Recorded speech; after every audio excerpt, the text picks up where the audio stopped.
When it comes to Indiana Jones and the Dial of Destiny, half of me is incredibly excited because Indiana Jones was my thing. I love every Indiana Jones film, yes, including Kingdom of the Crystal Skull. The original trilogy, you know, Raiders of the Lost Ark, Temple of Doom, Last Crusade, all masterful films.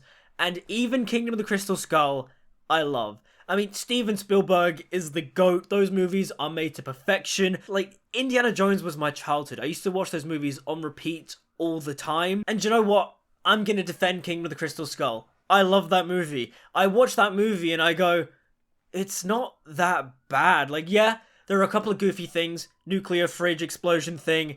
Yeah, it's silly. The aliens, yeah, it's kind of weird. But at the end of the day, is that much of a far cry from all the religious mysticism in the previous three films? Like, instead of it being a religious artifact, it's a science fiction artifact. Like, is it that different? I don't think so. I don't think there's much of a leap from a guy ripping out someone's heart to aliens existing in the Indiana Jones universe. Also, Kingdom of the Crystal Skull is shot by Janusz Kaminski and is the best looking Indiana Jones film. It looks gorgeous. And you know what? Shia LaBeouf in Kingdom of the Crystal Skull as Matt Williams was amazing. He was an icon, he was stylish, and in many ways, he's one of the reasons why I want to get a motorcycle in the future, because Matt Williams was just iconic. Me? Do I look like a mailman? Especially for Kid Me. Kid Me loved him. He had a rapier, he knew how to fence, and he had a motorcycle. Like, what is there not to love? I think Shia LaBeouf gets so much hate in that film for no reason. There's actually a really great video by Full Fat Films who did a breakdown of Indiana Jones and the Kingdom of the Crystal Skull and why it's not that bad. So, it's nice to know that there is someone out there who thinks like me and thinks Kingdom of the Crystal Skull is not that bad and actually quite likes it. But yeah, when it comes to the Dial of Destiny, that first teaser trailer, I had tears in my eyes, man. I was so excited. I was like, Indy's back. They played the Indiana Jones theme, and I was like, yes! Indiana, let's go! Da da da da! Da da da! Da da da da! Da da da da da! And then the second trailer came out, and I'm like, I'm still excited for this movie. I just hope it doesn't suck, because modern day Lucasfilm is very, very hit and miss. Yeah.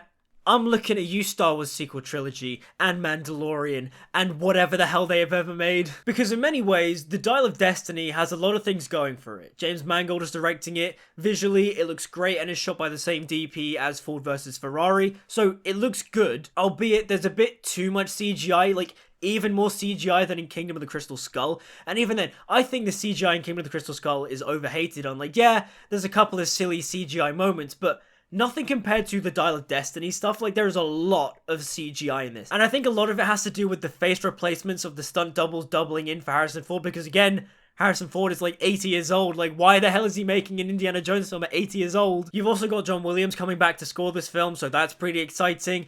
And you've also got Mads Mikkelsen as the villain. Mads Mikkelsen is great. I love him in everything he's in. He's gonna do a great job, I think, if the character's written well. Also, seeing Sallah in the first trailer was great. Like, when he's there and he's like, give him hell, Indiana Jones. I'm like, yes, you give him hell, Indy. Again, I love Indiana Jones so much, and I want this film to be amazing. But I am worried purely for the fact that Lucasfilm has been very hit and miss, and I think we should start addressing some of the elephants in the room, namely being Steven Spielberg is not directing, which is weird because Indiana Jones is his thing. He's executive producing, I think. George Lucas is not involved in the story for this, so again, it's gonna be weird not seeing Spielberg and Lucas collaborating on an Indiana Jones project. Then we'll have what I'll call the Kingdom of the Crystal Skull erasure, because judging by the trailers, I'm assuming they've killed off Marion, or Indy and Marion have divorced or something, because she's not in any of the trailers. And also, I'm going to guess that they're going to write out Mutt Williams in some way, like, Mutt's traveling around the world, or blah blah blah, he went off to fix motorcycles because we can't have Shia LaBeouf in this film because Shia LaBeouf is cancelled. And also, people didn't like Shia LaBeouf's character in Kingdom of the Crystal Skull, which they're wrong about because he's great and really fun to watch in that film. Then there's also the worry that Indiana Jones is going to be overshadowed by Phoebe Waller-Bridge's character, who is Helena Brody. I think she's Marcus Brody's daughter and Indy's goddaughter. And look, there's nothing wrong with having a strong, independent female character, but what Hollywood translates to strong, independent female character is having them be quite obnoxious in a lot of ways, and in many ways, the idea of toxic masculinity, you know, the whole mansplaining thing, They kind of do that, but with all the female characters. So the female characters will womansplain to the man, and then the man will be like, ha, no, doll, what are you talking about? I've been doing this since before you were born. And then it turns out that the female character is right. That's what Hollywood does, and that's what I'm scared about. I'm scared that they're going to make Indiana Jones look like a fool, because that character is not a fool. He's an intelligent character. He's a badass character. He's smart. He's an action hero. Everyone loves Indiana Jones. Like, he's a professor, for crying out loud. So if Phoebe Waller-Bridge's character tries to outshine him and they dumb Indy down to make her look better, then we're going to have a problem here. Because there's been reports that Harrison Ford asked the writing team to tone down the amount of times they reference that Indy is quite old now, which I think is a good thing, because again, I'm here to see Indiana Jones be a hero, you know, be the big tough action hero that we all know and love him to be. I don't want to see him, like, you know, fumbling about and everyone being like, ah, you're so old, Indy. Like, they did it a bit in Kingdom of the Crystal Skull, but it was like 1 or 2 jokes. I don't want to see this whole film where, like, every other line they're just like, boy, you've gotten old, haven't you? Like, I don't want to see that. Then there's the whole time travel thing. The whole film is supposedly revolving around Indy going after this Dial of Destiny, and that it's gonna, like, change the course of history or something. And apparently the rumor is that at some point Indy gets, like, erased or something, and then Helena will go back in time and do all the adventures from the previous film. So she'll go back, she'll get the golden idol, and she'll run away from the boulder and all that kind of stuff. And in many ways, it's her doing the Indiana Jones adventures better than Indiana Jones, which I don't like. And that is the rumor of what is supposed to happen, and I really hope that does not happen. Also, there are a couple of weird lines in the trailer, like when Indy goes, I don't believe in magic. But a few times in my life, I've seen things.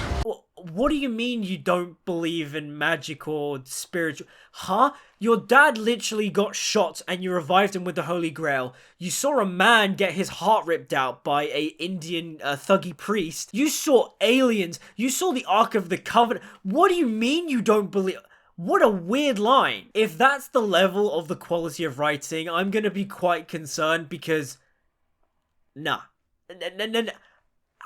Did they watch Indiana Jones? That's the weird conflict I'm having with Indiana Jones 5 right now. For every good thing I can say, there's at least one bad thing I can say for it. And just, that has me quite worried. Like, I don't know. James Mangold is a good filmmaker. He made Logan. He made The Wolverine. He made Ford v Ferrari. I like James Mangold as a director. Visually, for the most part, the film looks pretty great, although it doesn't hold a candle to Janusz Kaminski's work in Kingdom of the Crystal Skull. But visually, it looks great, and I like the DP's work, like he did Ford v Ferrari, so he's a great cinematographer. But then there's just something about it that looks really artificial in a bunch of ways, even though they shot a lot of it, they say, practically. Look, I don't want this film to suck. I really don't. I'm a lifelong Indiana Jones fan. I grew up on those films. Those films inspired me to start making films. Steven Spielberg is the GOAT. George Lucas's ideas for bringing Indiana Jones to the big screen is great.